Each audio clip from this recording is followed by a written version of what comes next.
Guys, you are most welcome on A to Z motivational. आज की video में हम आपको बताएंगे गणेश जी को दुर्वा घास इतनी पसंद क्यों है। जानिए आज की वीडियो में।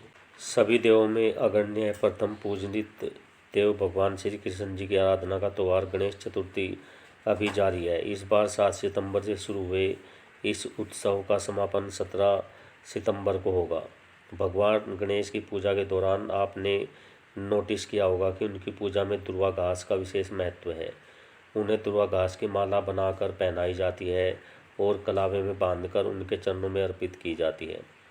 आइए जानते हैं गणेश जी के पूजन में दुर्वा घास का इतना महत्व क्यों है आज की वीडियो में। सतयुग के समय की बात है। उस समय देव और दानवों में भयंकर युद्ध हुआ। ऐसे में धरती पर हर जगह राक्षसों का आतंक फैला हुआ था। राक्षसों के अत्याचार से देवता और ऋषि मुनि सभी दुखी हो परेशान हो रहे थे।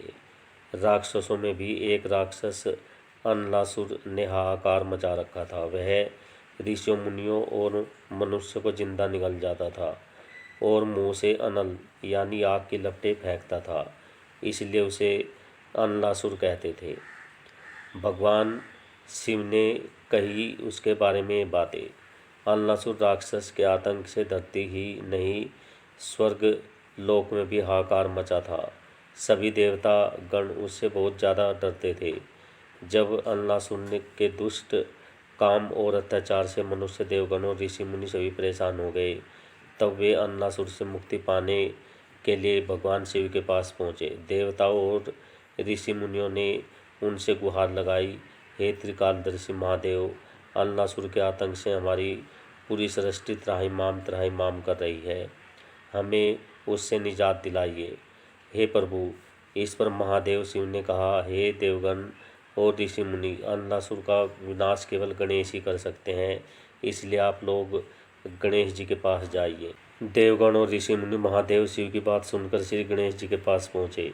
सभी ने भगवान गणेश के सामने हाथ जोड़कर अनलासुर के अत्याचारों की पूरी बात बताई और कहा, हे प्रभु, हमें इस निर्दयी राक्षस अत्याचार से मुक्ति दिलाइए। देवताओं ऋषि मुनियों की ऐसी दयनीय स्थिति देखकर श्री गणेश जी उनकी मदद के लिए तैयार हो गए।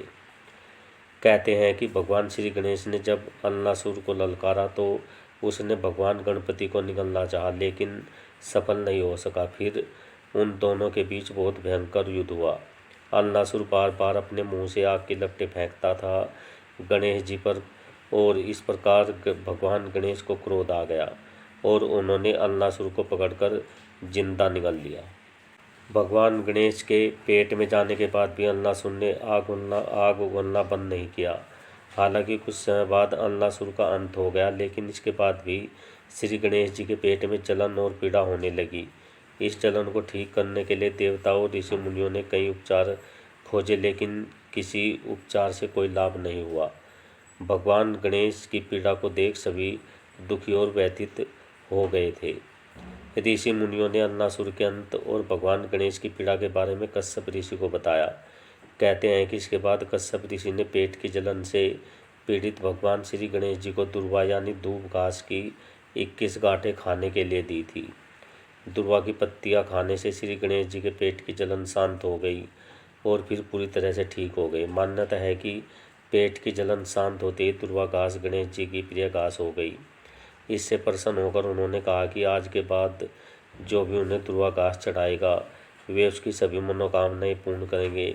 मान्यता है कि तभी से भगवान श्री गणेश जी को दुर्वा घास चढ़ाने की परंपरा चली आ रही है। तो प्रेम से बोले जय श्री गणेशाय नमः। गाइस, आई होप जानकारी आपको अच्छी लगी होगी। तो मिलते हैं नेक्स्ट वीडियो में। Bye bye.